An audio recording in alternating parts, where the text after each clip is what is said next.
Show previews చూడాలనుకుంటున్నారా? Latest episode చూడాలనుకుంటున్నారా?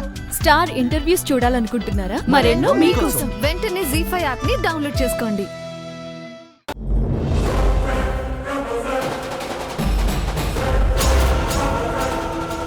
ఏమండి? Meenakshi పెద్దదినా? నువ్వెక్కడున్నావేంటి?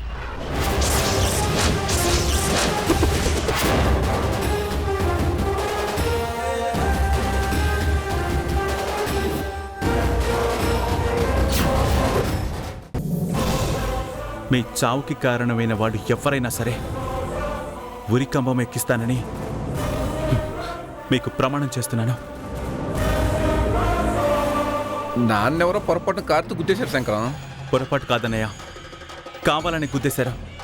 Plan చేసి మరీ చంపారు.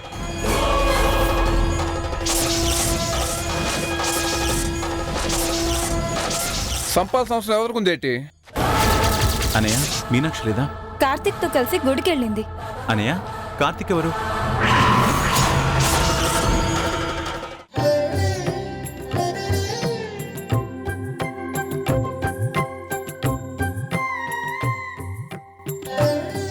ఏవండి, అక్షింతల అత్తయ్య గారి చేతికి తాకించి ఆవిడ పాదాల దగ్గర ఆశీర్వాదం తీసుకుని అక్షింతలు వేయించుకుందామండి.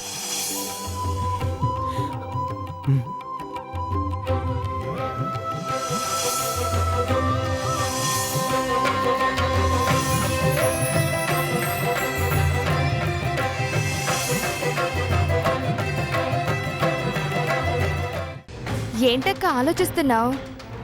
పంతులు గారు చెప్పింది విన్నావు కదా, ముహూర్తం సరిగ్గా 10 గంటల 16 నిమిషాల కంట.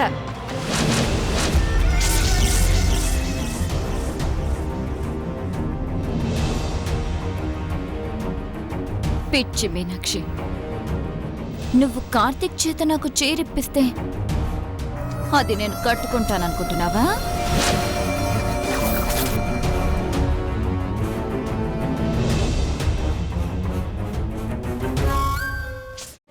గీత, అమ్మనెందుకు హాస్పిటల్కి తీసుకొచ్చావు?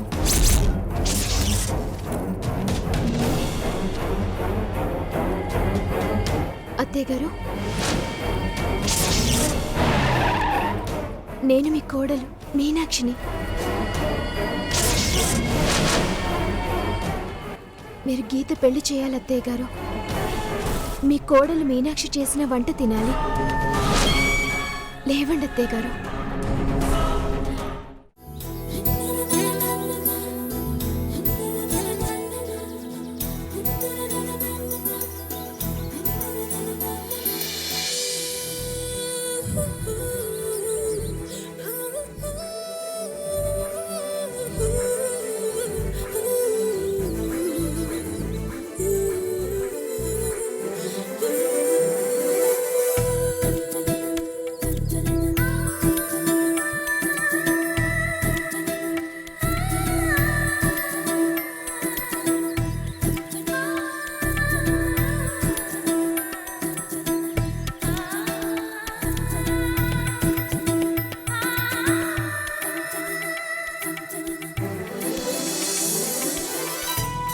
నువ్వు ముగ్గేస్తున్నావేంటి మీనాక్షి? ఏ వేయకూడదా వదినా? అలా అని కాదు మీనాక్షి, చూపు లేకపోయినా ఇంత చక్కగా ఎలా ముగ్గు వేయగలిగావా అని అడుగుతున్నాను. భవిష్యత్తులో ఏం జరుగుతుందో మనకి తెలియదు గాని మన జీవితాల్ని శాసించే దేవుడికి తెలుసు కదా చిన్నదినా. అందుకే ఇప్పుడిలా కళ్ళు లేకుండా ముగ్గు వేయాల్సి వస్తుందని కళ్ళున్నప్పుడు లైట్ లేకుండా చీకట్లో ముగ్గు వేయడం అలవాటు చేశాడు.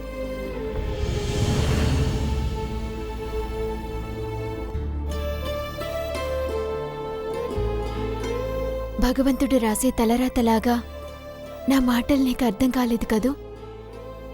నువ్వు చెప్పింది అర్థమైంది, కానీ చీకట్లో ముగ్గెందుకు వేయాల్సి వచ్చిందో అర్థం కాలేదు మీనాక్షి. మా నాన్నకి ఇంటి ముందు ఇలా పెద్ద ముగ్గులుంటే చాలా ఇష్టం. వాకిట్లో ఉండే ముగ్గును బట్టే ఇంట్లో సంతోషాలుంటాయని ఆయన అభిప్రాయం.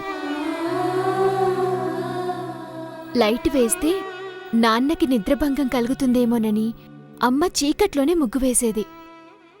నాన్న నిద్రలేవగానే నేరుగా వచ్చి ముగ్గు చూసేవారు. అమ్మ పోయాక నాన్న కోసం ఆ అలవాటు నేను చేసుకున్నాను. ఇంతకీ ముగ్గెలా ఉంది చిన్నదినా? మనసుతో వేసావు కదా మీనాక్షి, నీ అంత అందంగా ఉంది. నీ ప్రేమంతా స్వచ్ఛంగా ఉంది. మా నాన్నెప్పుడూ అంటుండేవారు చిన్నదినా, ఇంటి ముందు ముగ్గంటే 4 చుక్కలు 8 గీతలు కాదు, కుటుంబంలో ఏ చిక్కులు రాకుండా వాకిట్లో మనకు మనమే గీసుకునే అందమైన తలరాత అని. ఆ సంతోషం, ఆ సరదా ఆయనతోనే పోయాయి వదినా.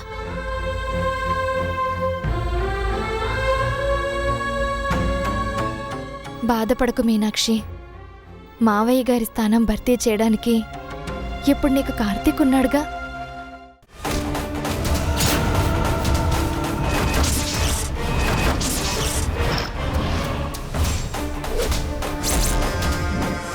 మీ అనుమానం ఏ విషయంలో రోషిణి గారు?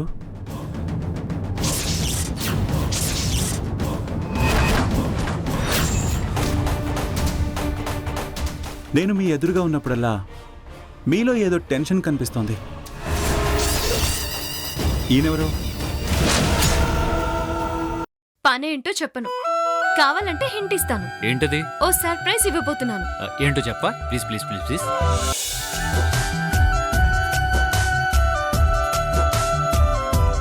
నీకు నాకు మధ్య ఏదో ఉందా, ఏదో ఉందా, కళ్ళతోనే నిన్ను చెప్పే మందే, చెప్పే మందే, పెదవులే నీ పేరు.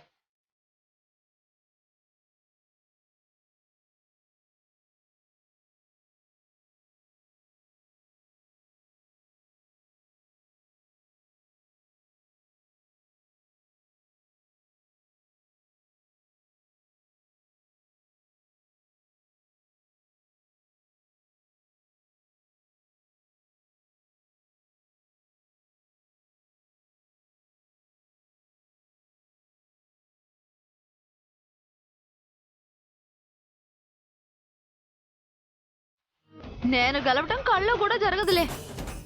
నేను గెలుస్తానని మీరు ఆశ పెట్టుకోవడం అత్యాసే. నేను గెలవను గాక గెలవను, ఓడిపోవడం ఖాయం. ఓసే మంగా,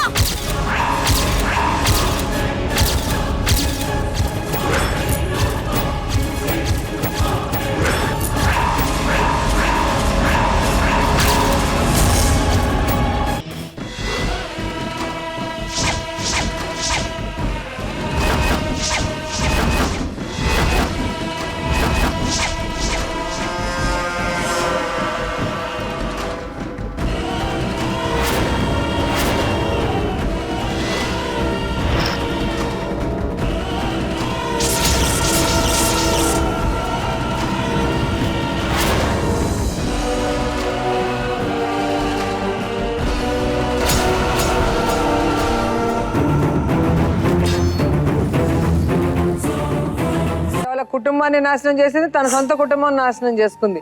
అది నీకు ఎక్కువైపోయిందా? ప్రతి దానికి నీకు అడ్జస్ట్ అయింది. ఆవిడకి కుట్లుంటే కూడా ఆవిడతో నువ్వు ఎలా పశువులాగా బిహేవ్ చేసావో కూడా ఒక ఆడది ఎంత కష్టపడిందో క్లియర్ గా ఆవిడ చెప్పింది. నీకు అదే పని తప్ప ఇంకేం పని చేయడం.